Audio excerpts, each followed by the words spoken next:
ഈ ടാൻ എന്ന് പറഞ്ഞു കഴിഞ്ഞാൽ തുത്തളഞ്ഞ പോവും. ഹായ് ഡോക്ടർ ജൂലിയാണ്. ഞാൻ ഇന്നൊരു കാര്യത്തെപ്പറ്റി സംസാരിക്കാൻ വന്നതാണ് കേട്ടോ.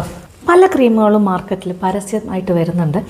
അതായത് ഒരു പ്ലാസ്റ്റർ ഒട്ടിക്കും, എന്നിട്ട് അതിൻ്റെ മുകളിൽ ക്രീം തേക്കും, എന്നിട്ട് അതിങ്ങനെ കുറേ നേരമൊക്കെ കാണിച്ചിട്ട് തൂത്ത് കളഞ്ഞു കഴിഞ്ഞിട്ട് ആ പ്ലാസ്റ്റർ ഊരി കഴിയുമ്പോൾ പ്ലാസ്റ്റർ ഇത്ര ഭാഗം കുറച്ച് ഡാർക്കായിട്ടും അതിന് അപ്പുറം ഇപ്പുറമുള്ള ഭാഗമൊക്കെ നല്ല വെളുത്തും ഇരിക്കുന്നതായിട്ട് കാണാം.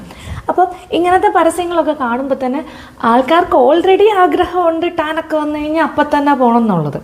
പരസ്യങ്ങളൊക്കെ കണ്ടു കഴിയുമ്പോൾ എന്താവും, ആ ആഗ്രഹം ബൂസ്റ്റഡ് ആവും. ലൈക്ക് അവരുടെ മൈൻഡിൽ അങ്ങനെ തോട്ട് വരികയാണ്, ഞാൻ തൂത്ത് കളഞ്ഞാൽ പോണ സാധനമാണ് ടാൻ എന്നുള്ളത്.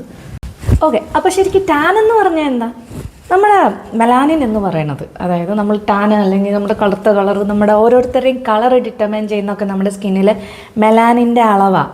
അപ്പം മെലാനിൻ എന്ന് പറയുന്ന സാധനം ശരിക്കും പറഞ്ഞു കഴിഞ്ഞാൽ നമ്മുടെ സ്കിന്നിൽ ഉണ്ടാകുന്ന ഒരു പ്രൊട്ടക്റ്റീവ് ഏജൻ്റാണ്.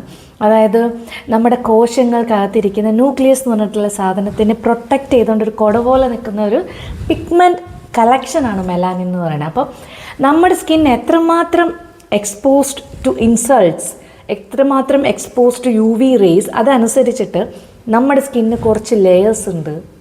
അതിൽ ഏറ്റവും അടിയിലിരിക്കുന്ന കോശങ്ങളുടെ പേരാണ് മെലനോസൈറ്റ്സ് എന്ന്. അപ്പോൾ ഈ കോശങ്ങളാണ് ഈ പുറമേ നിന്നുള്ള ഇൻസൾട്ട്സ്, UV റേസ് എല്ലാം അനുസരിച്ചിട്ട് ഇവരുണ്ടാക്കും മെലാനിൻ. ഇവർ മെലാനിൻ ഉണ്ടാക്കിയിട്ട് ഇവരുടെ മുകളിൽ കുറേ ലെയറായിട്ടിരിക്കുന്ന കോശങ്ങൾക്ക് സപ്ലൈ ചെയ്യുന്നത് ഈ മെലാനിനെ. അപ്പം ഇതിങ്ങനെ ഞാൻ പറയുന്ന ആൾക്കാർക്ക് മനസ്സിലാകാൻ വേണ്ടി മുന്തിരിക്കകത്ത് കുരു ഇരിക്കുന്ന പോലെ, അതായത് ഓരോ കോശങ്ങളുടെയും അകത്തേക്കാണ് മെലാനിൻ സപ്ലൈ ചെയ്യപ്പെടുന്നത്. അപ്പം നമ്മൾ ഇങ്ങനെ നോക്കുമ്പം ഒരാളുടെ മുഖത്തൊരു കറുത്ത പാടോ അല്ലെങ്കിൽ ടാൻ അടിച്ചിട്ടോ ഉണ്ടെങ്കിൽ അത് ഏറ്റവും മുകളിൽ നമ്മളിങ്ങനെ പൊളിച്ച് കളയാൻ പറ്റുന്ന ഒരു സാധനമായിട്ട് ഉണ്ടായിരിക്കുന്ന ഒരു കാര്യമല്ല അത്. അതുണ്ടായേക്കുന്ന അങ്ങ് അടിയിൽ നിന്ന് ഉണ്ടായിട്ട് മുകളിലുള്ളവർക്കൊക്കെ കൊടുത്തു പോരുന്നൊരു സാധനമാണ് മെലാനിൻ എന്ന് പറയുന്നത്.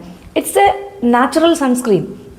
നമ്മൾ പുറമേ നിന്ന് നമ്മുടെ സ്കിന്നിനെ പ്രൊട്ടക്റ്റ് ചെയ്യുന്നില്ല എന്നുണ്ടെങ്കിൽ, നമ്മുടെ അന്തരീക്ഷം ശരിയല്ല എന്ന് നമ്മുടെ സ്കിന്നിന് തോന്നുവാണെങ്കിൽ അതുണ്ടാക്കുന്ന ഒരു തരം പ്രൊട്ടക്റ്റീവ് സാധനമാണ് മെലാനിൻ എന്ന് പറയുന്നത്. അപ്പം നമ്മൾ വെയിലൊക്കെ അടിക്കുമ്പോൾ പറയാം, നമ്മൾ ഡ്രസ്സിട്ട ഭാഗമൊക്കെ അത്യാവശ്യം ഫെയറായിട്ടും നമ്മൾ വെയിലടിച്ചിട്ടുള്ള ഭാഗങ്ങൾ കുറച്ചും കൂടെ ഡാർക്കായിട്ടും ഇരിക്കുന്നുണ്ടാവും. അപ്പോൾ അതൊരു തരം പ്രൊട്ടക്ഷന് വേണ്ടിയിട്ട് നമ്മുടെ സ്കിൻ തന്നെ ഉണ്ടാക്കുന്നത്. അപ്പം നമ്മൾ പുറമേ നിന്ന് എത്രമാത്രം നന്നായി പ്രൊട്ടക്റ്റ് ചെയ്യുന്നോ അതനുസരിച്ചിരിക്കും നമ്മുടെ സ്കിന്നിൽ നിന്ന് ഈ കോശങ്ങൾ മെലാനിൻ ഉണ്ടാക്കുന്നത് കുറയ്ക്കുന്നത്.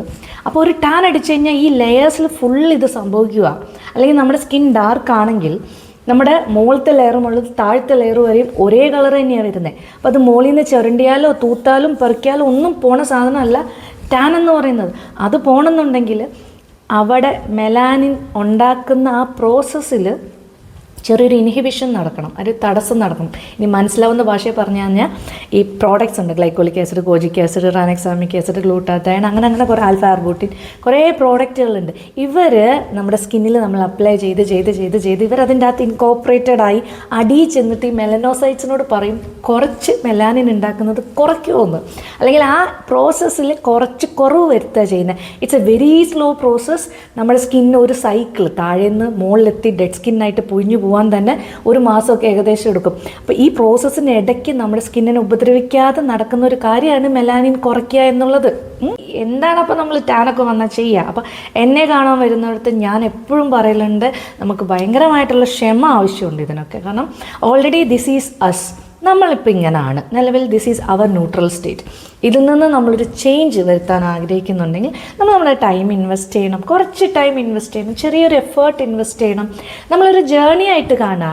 Like starting A new routine, പല്ല് തേക്കുകയും കുളിക്കുകയും ചെയ്യുന്ന പോലൊക്കെ തന്നെ നമ്മൾ റെഗുലറായിട്ട് ചെയ്യുന്ന ഒരു സ്ഥിരം കാര്യമായിട്ട് ഇതിനെ ഇൻകോപ്പറേറ്റ് ചെയ്തെടുത്താൽ നമുക്കെന്തോ ഭയങ്കരമായിട്ട് എന്തോ ചെയ്യുന്നതായിട്ടൊന്നും തോന്നത്തില്ല. And expect the results later. ഇപ്പം it's exactly like going to a gym.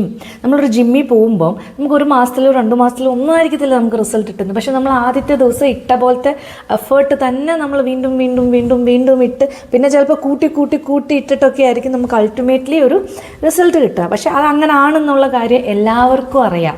അപ്പോൾ അതിൽ വലിയ കൺഫ്യൂഷനോ കോൺഫ്ലിക്റ്റ് ഒന്നുമില്ല. പക്ഷേ സ്കിൻ കെയറിൻ്റെ കാര്യത്തിലെന്ന് പറഞ്ഞാൽ ജസ്റ്റ് 1 മന്ത് ചെയ്യുമ്പോഴോ അല്ലെങ്കിൽ ഒരു 2 മന്ത് ചെയ്യുമ്പോഴൊക്കെ മടുത്തിട്ടിട്ട് പോകുന്ന ആൾക്കാർ ഒത്തിരി ഉണ്ട്. അപ്പോൾ ഇതിൻ്റെ ഫസ്റ്റ് കീ പോയിൻ്റ് ഇസ് ആ ഒരു പെർസെവറൻസ്, നമ്മളതിൽ സ്റ്റിക്ക് ഓൺ ചെയ്യുക എന്നുള്ളത്. അലൗഡായിട്ടുള്ള പ്രോഡക്റ്റ്സ് അലൗഡായിട്ടുള്ള ഡ്യൂറേഷനിൽ പറഞ്ഞു തരുന്ന ലൈക്ക് പ്രോപ്പർ ഇൻസ്ട്രക്ഷൻസ് പാലിച്ചുകൊണ്ട് നമ്മളൊരു ജേർണി സ്റ്റാർട്ട് ചെയ്യുക. Keep on doing it. Gradually സ്കിന്നിൻ്റെ 2-3 സൈക്കിൾസൊക്കെ കഴിയുമ്പോഴത്തേനും you will definitely start seeing the change. ഓരോരുത്തർക്കും വ്യത്യസ്തമായിരിക്കും. നമ്മൾ എവിടെ നിന്ന് തുടങ്ങുന്നു എന്നനുസരിച്ച്, നമ്മൾ ഭയങ്കര മോശമായിട്ടുള്ള അവസ്ഥയിലുള്ള സ്കിന്നിൽ നിന്നാണ് സ്റ്റാർട്ട് ചെയ്യുന്നതെങ്കിൽ നമ്മൾ കുറച്ച് കൂടുതൽ നാൾ ഇതിൽ സ്റ്റിക്ക് ഓൺ ചെയ്യേണ്ടി വരും. നമുക്ക് അത്യാവശ്യം കുഴപ്പമില്ലാത്ത സ്കിന്നൊക്കെ ആണെങ്കിൽ കുറച്ച് നാൾ കഴിയുമ്പോൾ തന്നെ, അതാണ് ചിലപ്പോൾ ഞാൻ ഒരേ പ്രോഡക്റ്റ് ഒരേ രീതിയിൽ ഞാൻ 10 പേർക്ക് കൊടുക്കുമ്പോൾ എനിക്ക് 10 രീതിയിലാണ് റിസൾട്ട് കിട്ടുന്നത്. അപ്പോൾ ഈ മെഡിസിൻ എന്ന് പറയുന്ന, അല്ലെങ്കിൽ ഹ്യൂമൻ ബീയിങ് എന്ന് പറയുന്ന കംപ്ലീറ്റ്ലി ഡിഫറെൻ്റ് ആയിട്ടുള്ള ഒരു സിസ്റ്റമാണ് ഇതിൻ്റെ ഉള്ളിൽ നടക്കുന്നത്. നമ്മൾ അങ്ങോട്ട് കൊടുക്കുന്നത് നമ്മുടെ ബോഡി അക്സെപ്റ്റ് ചെയ്ത് നമ്മുടെ ബോഡി ഒരു ചേഞ്ച് നമുക്ക് ഉണ്ടാക്കി തരണം അല്ലേ. അപ്പോൾ ആ ഒരു വെയിറ്റിംഗ് പീരീഡ് ഇതിനുണ്ട്. സഡൻ ചേഞ്ചസ്, ഈവൻ എനിക്ക് പറയാൻ ഇപ്പം ടൈമില്ല. ഈ ഗ്ലൂട്ടാത്തയോൺ എന്ന് പറയുന്ന പ്രോഡക്റ്റ്, പണ്ട് ഹൈപ്പോയിൽ വന്നിരുന്ന ഹൈഡ്രോഫേഷ്യൽ എന്ന് പറഞ്ഞിട്ടുള്ള ട്രീറ്റ്മെൻറ്റ് എല്ലാം നമുക്ക് പെട്ടെന്നെല്ലാം ചെയ്ത് കിട്ടും എന്നുള്ള ഒരു കൺസെപ്റ്റിലോട്ടാണ് നമ്മളെ കൊണ്ടുപോകുന്നത്. This is A journey which you should be deciding. Continue ചെയ്യണോ വേണ്ടയോ, റെഗുലറായിട്ട് ചെയ്യണോ, വെയിലടിക്കണോ വേണ്ടയോ, അങ്ങനത്തെ കാര്യങ്ങളൊക്കെ ഡിസൈഡ് ചെയ്ത് നിങ്ങൾ പോകുന്നു. നമ്മൾ നിങ്ങളുടെ കൂടെ നിൽക്കുന്നു, സപ്പോർട്ട് ചെയ്യുന്നു. Okay, thank you.